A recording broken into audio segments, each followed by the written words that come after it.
Hey guys, this is Ali V. Let's get to it. It was a typical boring day in calculus, only it was Friday, 7th period, meaning the week was almost over and spring break would finally be upon us. I just got back and my spring break ends tomorrow. And I was at Florida for a whole week and I got homesick. But I had fun, so yeah. So everybody was getting antsy in their seats, I could tell. We didn't have a test that day like a lot of my friends did with their other teachers, so our teacher in the middle of class just decided to start playing games with us on reaction.cam. Got it. He was a very laid-back teacher. See, I like teachers like that.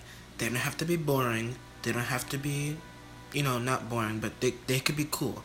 And teachers like this that play games with their class and are not all work. I like teachers like that. We would be good students and teachers. I would roll with that. Like that. As we were doing some brand logo quiz on Sporkle, I remember the exact moment it happened. Right after my friend answered a question, I remember the exact answer too, Adidas. The dean's voice came through the loudspeaker. Hold up, do they even still use that word, the dean? Unless it's like Mr. Dean, but I don't think anyone uses the word dean. That's dumb. Whatever. He sounded panicked and frantic as he told all the teachers this was not a drill and to go into lockdown. I actually got the chills and I got goosebumps on my arms as our usually laid-back teacher too seemed panicked as he ran to turn off the lights and ushered us to the back corner of the room.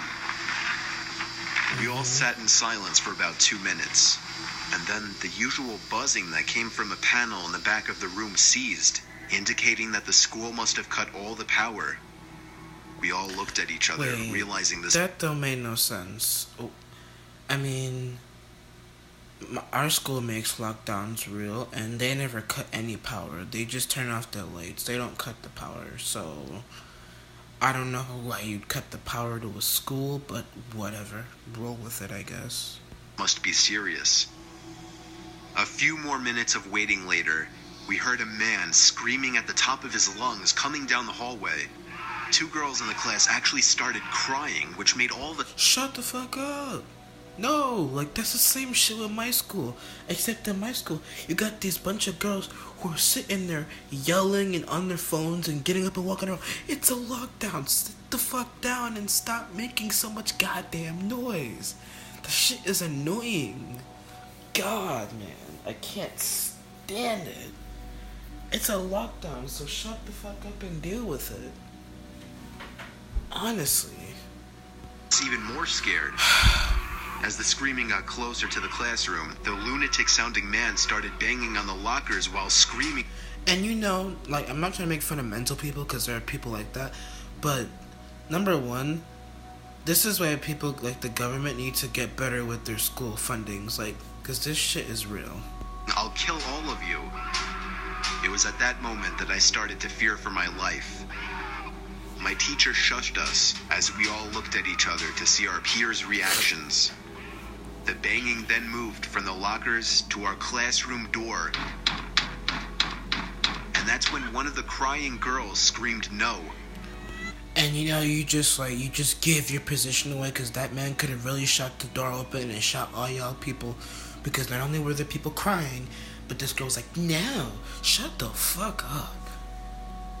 Don't say no, because they'll just come in there and shoot you behind. The banging on the door only grew worse as the man started screaming, open up. 2 of the girls in the class were crying out loud now. It felt like an eternity that man was Alright, damn well, as much as you're trying to keep your shit together, damn well you would start crying too. So shut up. At the door. But eventually, he finally continued down the hallway, screaming like a mentally insane person, until we could not hear him anymore. That's because I'd say 10 minutes later, though it felt like half an hour given the situation, the dean came back on the loudspeaker explaining the situation, which was surprising for him to do. Yeah, pretty sure in a real lockdown, unless it was dead up, and even in real lockdowns, they don't explain it unless it's serious, kind of serious. I don't know.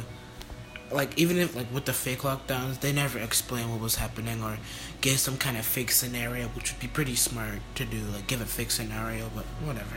Roll with it. He explained that some apparently mentally unstable person entered the building and assaulted the woman sitting at the front desk, causing her to flee the building screaming, and staff wasn't sure if the man was armed or not. Now, this was before the school had cameras or could afford proper security. Like I said, the government's fucking up because they're not on top of that proper security type shit. They're not with that. So the school was wide open to something like this happening. The staff had done a sweep of all the hallways and classrooms and couldn't find him, so the dean instructed the teachers to resume teaching, but... Resume teaching? If you can't find this motherfucker, evacuate the whole school. Where's the SWAT team? Where's the police department?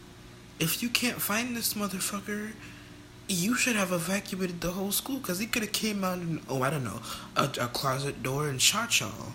But whatever. Keep all the doors locked, and to not let any students leave for any reasons. The most disturbing part, however, is that one of the janitors working the night shift found the man sleeping in one of the storage closets near the back end of the school. And according to rumors that were spread by my peers, sticking out of his pocket was a .44 Magnum. Hey, look at that bitch. The janitor must have... Look at that bitch. Come on now. I'm surprised they didn't shoot somebody with that. Done something stupid to wake him up. For example, leaving the closet door open. Exactly. One, if you see that, like let's just say I'm the janitor there, you know damn well I'm locking all them doors. And then I'm holding the door shut, calling the popo, having the police over here with like 3 cars to escort this person to jail. Because it's like, why you gonna leave the door open? Really? Really? You fucking up. You fucking up. Open, because by the time a police officer could arrive on the scene, the man was gone. Too late. My entire class, as far as I know, to this day, has no idea if this man was ever found, but I like to think that right now, he's being given the proper help that he needs. If that happened to me, not gonna lie, I'd be scarred. Like, not scarred for life, I'd be scarred though. Like, that would scar me for a little while. Alright guys, so keep it hot. I love you. Bye.